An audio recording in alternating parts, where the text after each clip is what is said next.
This is Noda Kamarmand, and this is 600 Seconds. Today, we will be examining the Rohingya Genocide, a terrible conflict in which Burmese Buddhists targeted Rohingya Muslim groups and committed great atrocities against them. Now let's go to our first interview with someone closely related to this topic. So what is it like to be in Burma right now as a Rohingya Muslim?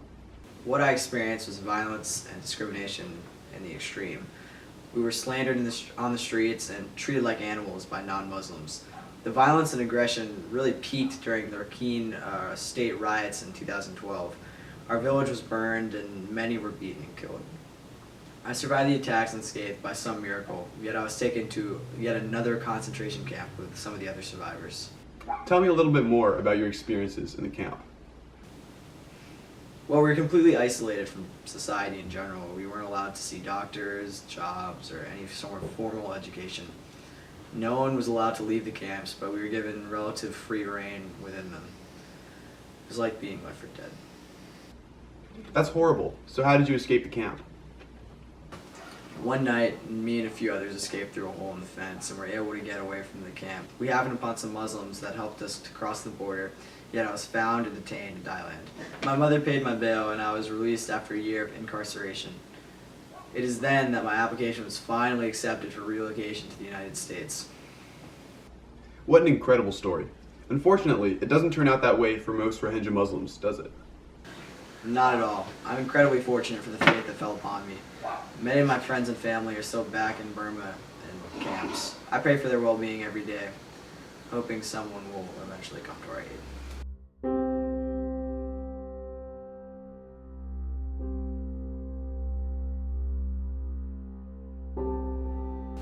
So, Professor, what made you so interested in Burma that you decided to look into it and do research on the country? Well, I heard about the genocide problem in Burma, and it made me interested in who it was against and why they are so targeted.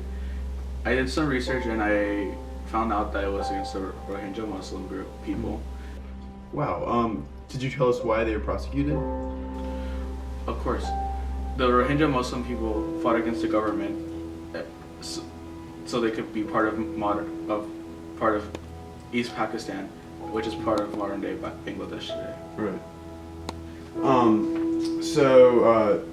Do any of the Rohingya Muslims try to leave Burma?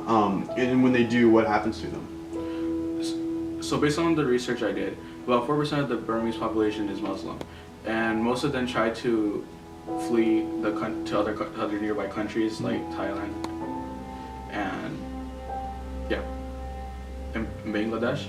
And in the Myanmar border, there are camps where around 110,000 Muslims are being housed, and the conditions in these camps are atrocious, and there's evidence of the Thai government sending these people off in boats to the middle of the ocean to die.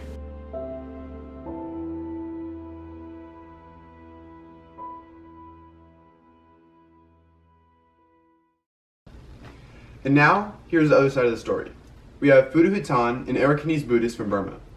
Could you justify your logic on why you feel that what the Buddhists are doing is just? The Rohingya Muslims want not only to secede from Burma and join East Pakistan, also known as Bangladesh. That itself is perfect. We don't want them anyways. But they also want to take Burmese land with them. That is unforgivable. Okay, well I can see reason for unrest, but is it really necessary to go so far as to use violence? Violence gets the point across effectively.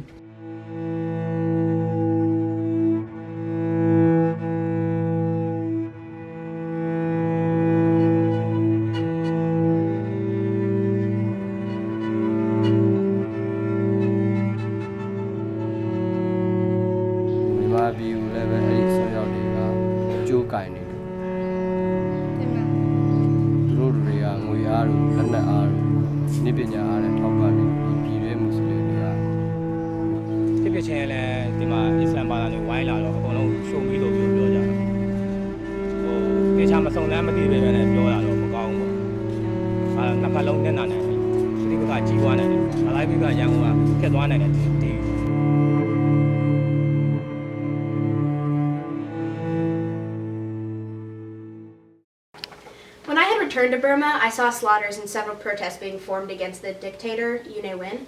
I decided to speak against the government by advocating human rights and fighting for pro-democracy. I even ran for office in 1990 and received 80% of the seats in parliament. However, the military denied me power and put me under house arrest until 1995. What happened after that? I spoke openly about military harassment and named a representative committee as the leading body of Burma. The junta put me under house arrest in 2000 and I was released again in 2002. But even then, in 2003, I was arrested when the NLD and pro-government demonstrators fought in the streets of Burma. I was finally released completely in November of 2010. Wow, so what have you been doing recently to protect human rights in Burma? Well, I now have a seat in Parliament after being elected in May of 2012. I'm also a high position in the National League of Democratic Party to protect from dictatorships and keeping human rights in its rightful place. Well, I'm glad to hear that, but what have you really done to personally end the Rohingya Muslim oppression? What do you mean? The Rohingya Muslim, I mean, they're being killed off in the thousands. What have you done to stop these actions from taking place?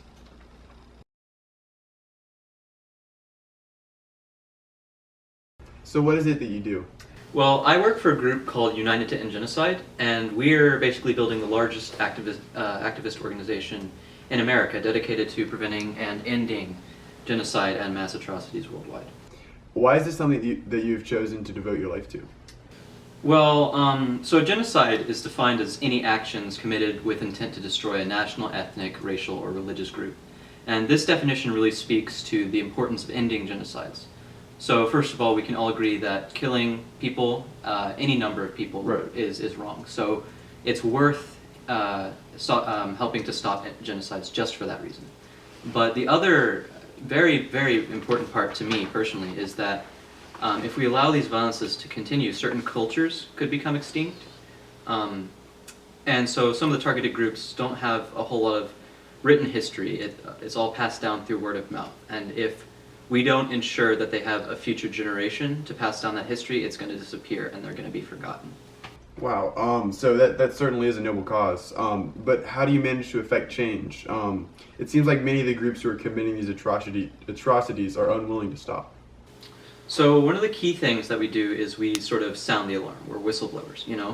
When there are signs of a genocide, we put the word out so that silence and ignorance does not enable the perpetrators of the genocide. Right. A lot of prevention is about getting the word out. The more people who know, the more people who are willing to help, and the sooner it will end. We also work very hard to network with survivors, students, activists, faith leaders, artists, to help prevent mass atrocities and to end genocides.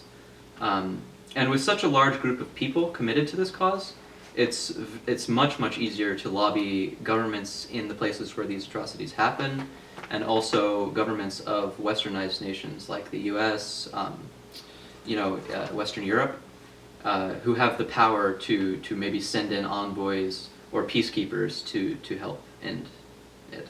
Do you have any examples of a time when your efforts paid off? Yes, I do. So the United to End Genocide group sort of grew out of the Save Darfur coalition. So they're basically the same group. The Save Darfur coalition was formed in 2004, and with it was a coalition of over 190 activist organizations and over 1 million activists who are a part of the efforts to end the Darfur genocide. The Darfur Coalition's efforts to educate and engage Americans to care about the Darfur genocide culminated in a rally on the National Mall, similar to Martin Luther King's during the Civil Rights Movement.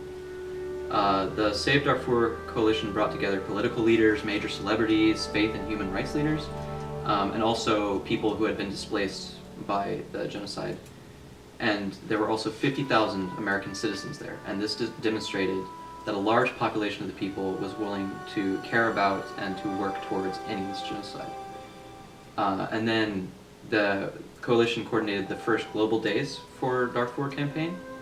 And basically all of this was in aid of getting political leaders in this country to say that they wanted to do something about it. So on May 28th of 2008, all three presidential candidates, John McCain, Barack Obama, and Hillary Clinton, jointly declared the need for an end to the conflict. And they appointed an envoy to Sudan, and this is a very great example of what an organization like the one that I work for can do, you know.